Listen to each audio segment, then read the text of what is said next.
Shalom, Kol Halal, Yahweh, Bahasham, Yahushai, Bahasham, Rakaha, Kodash. Double honors unto the apostles, double honors unto the elder bishops. Salutations to all my fellow laborers doing this work in truth and sincerity, risking their lives and their freedom to do so, now more so than ever. To the scattered elect that are scattered around the four corners of the earth, that be like unto the speckled bird, the Israelite foreigners, among the heathen that look like those heathen. And to the few Akwaf that are listening and learning, to you I say Shalom. This is your brother Malcolm from the branch of the Great Millstone here in Chicago, coming at you another lesson in truth.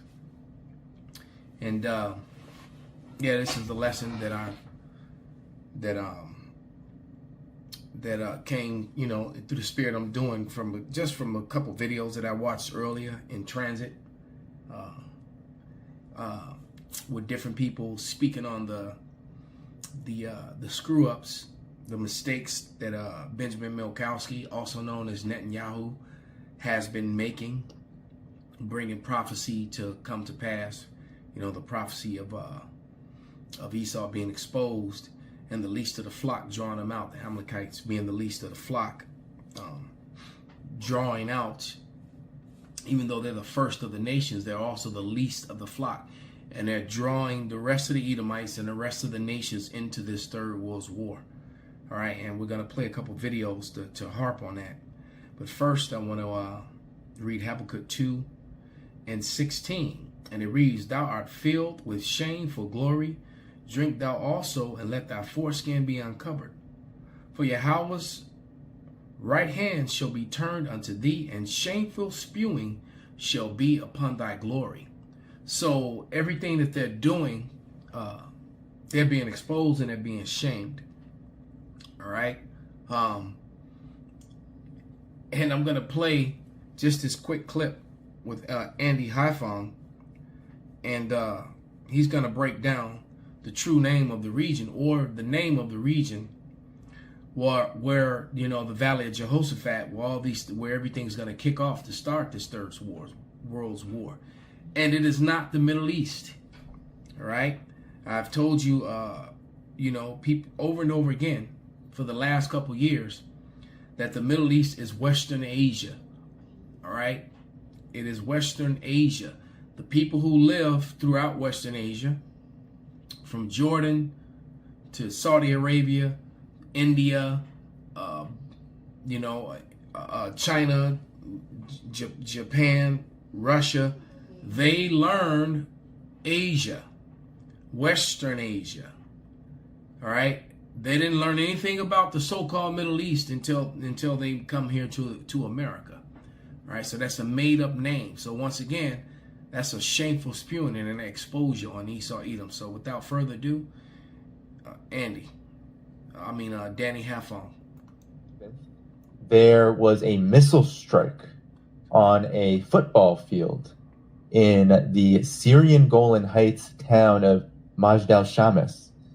And immediately, Israel sounded the alarm, stating that Hezbollah was responsible. There was over a dozen people killed, many more injured, and the initial reports indicated that, in fact, it was Israelis who were killed. But remember, I just said that this is the Syrian Golan Heights.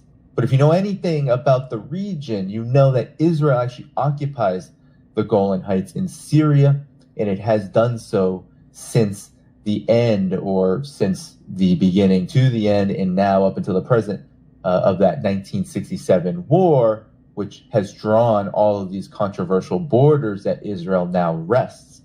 So I'm going to pull up The Cradle, a great source of information on all things West Asia, but The Cradle reported on a full-scale war with Lebanon is near, says Israel's foreign minister, after blaming the 12 young people who were killed, this attack on Hezbollah. So why, is Israel in the land of Syria?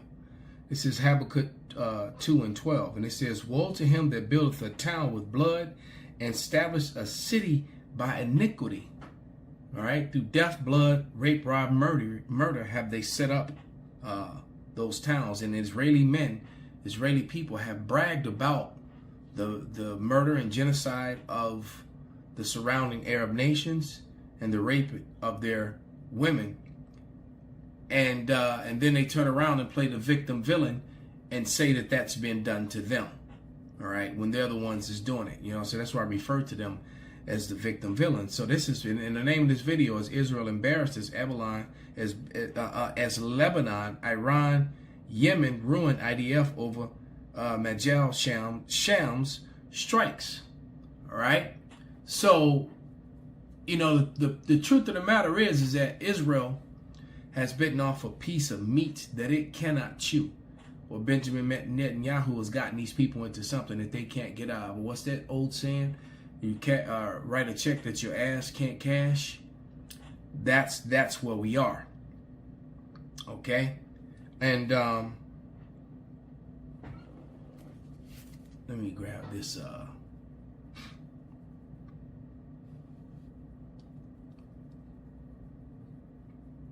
Yeah, let me go ahead and get this. But I'm going to get it after. I'm going to get the scriptures after I let this next video play. And I'm probably let about several minutes of it play. And then I'll, go into the scriptures and close out. I don't know where to start. Should I start perhaps in the Middle East? It looked, for a few hours at least, that Israel were going to go for it in Lebanon, and then it looked as if they'd blink. In Western, let's correct him, in Western Asia, Lebanon is now, the hot topic. Because once again, Benjamin Milkowski, also known as Netanyahu, wants this third world war. He wants this war to start, and needs this war to start to save his own political career and to keep himself out of prison. Because you got to remember, the people in the land of Israel were coming against him, and he was in trouble with the law for crimes against humanity, crimes against Israeli citizens, and this whole thing, since October 7th, which is looking like much like it was orchestrated and allowed to happen purposely. There has been a career-saving grace for Benjamin Milkowski, also known as Netanyahu. All right, it's been a saving grace for him because it's kept him out of the courts.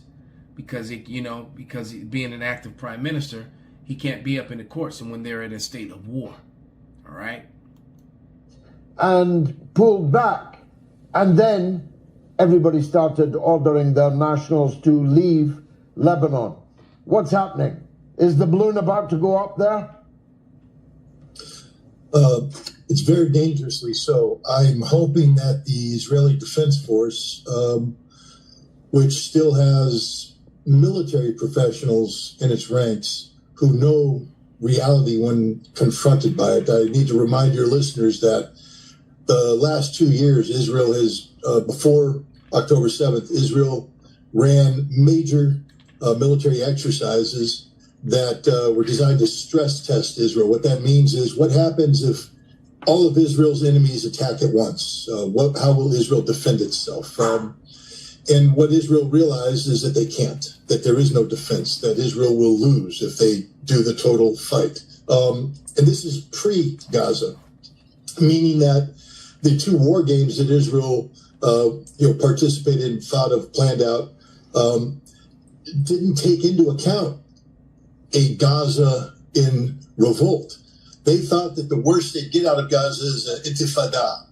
Instead, they have a full-scale war that's absorbed a significant part of the Israeli military capacity, even without a war in the north against Hezbollah. Israel can't do this, and the military knows it. But this isn't, again, we have to go back to the old adage, that goes back to Sun Tzu and Clausewitz. War is an extension of politics by other means. This is about the political survival of Benjamin Netanyahu, straight up. He is a desperate man who is unwilling to have his legacy be tarnished by the reality of his defeat against Hamas. And so he is prepared to sacrifice. And when I say sacrifice, I mean it in every sense of the word. Sacrifice Israel on the altar of his ego. Israel not only will not win a war against Hezbollah, Israel will be destroyed by a war with Hezbollah, because it won't just be a war with Hezbollah. The gloves will come off everywhere. Iran has already said, if Israel engages in a large-scale conflict with Hezbollah and Lebanon, that it will enter and it will be a war of annihilation. This is what we're talking about, the literal annihilation of the Israeli state. Egypt. You know, I thought I would be able to let it play through, but the Spirit is jumping on me. Because that brought to mind, you know, the scriptures in 2nd Ezra, the 16th chapter, because Benjamin Milkowski, also known as Netanyahu, I'm in Maccabees, because I've been reading Maccabees, I went to automatically Salakia.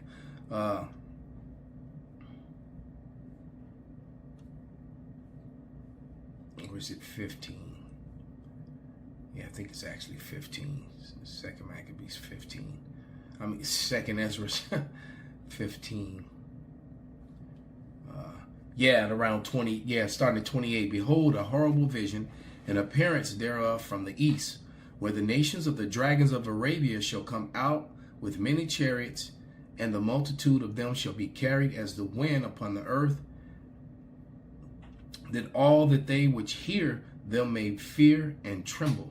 And the Carmenians, that's your Iranians, raging in wrath shall go forth as wild boars of the wood, and with great power shall they come and join the battle with them, and shall waste a portion of the land of the Assyrians. See, so, you know, the Israelis are about to get completely run over and ran through by Ishmael and Elam and the rest of the, because, you know, that's what Arab actually literally means, you know, the mixed or Mongol, and the Arabs are kind of like, you know, it's mostly Ishmael, but it's a mixture in some cases of Elam and Ishmael, and then the rest of the Muslim world, the rest of those brown people over there in Asia and in Western Asia are literally going to annihilate and wipe, you know, the Israelis off the face of the earth.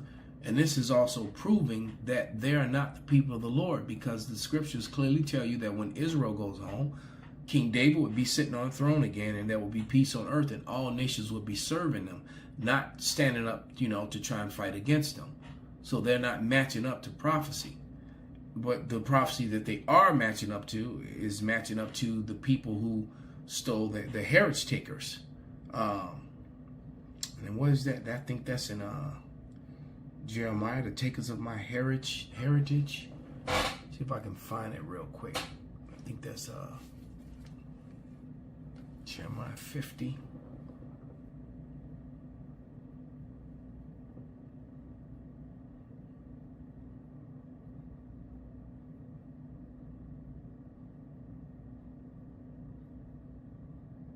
Yeah, Jeremiah 50 and 11. Because you were glad, because you rejoice, O you destroyers of mine heritage, because ye are grown fat as a heifer, as grass below as the bulls. Right? Your mother shall be sore confounded that bear you, and shall be ashamed. Behold, the hindermost of the nations shall be the wilderness, and a dry land as a desert. All right, so, you know, the Israelis actually, just like America, came out of Britain. I mean, it was set up by Britain. All right, and this is also talking about America too, Esau in general, Basra, because the Lord said He's going to have a sacrifice in Basra. All right, wherever Basra is, and the stronghold of Basra is America, but Britain is also one of those strongholds, and out of America, I mean, out of Britain came America. All right, but Britain also helped set up the land of Israel through the Balfour Declaration. All right, so the Lord is going to visit them and annihilate these heritage stealers, because they're, you know, even though all the evidence proves that they're not the people of the Lord, that they're not the ancient Israelites. I've been watching those who are about to die, and I was waiting for them to tell them themselves. And in episode 3, which I'm going to do a lesson on Lord's will, it came out, because you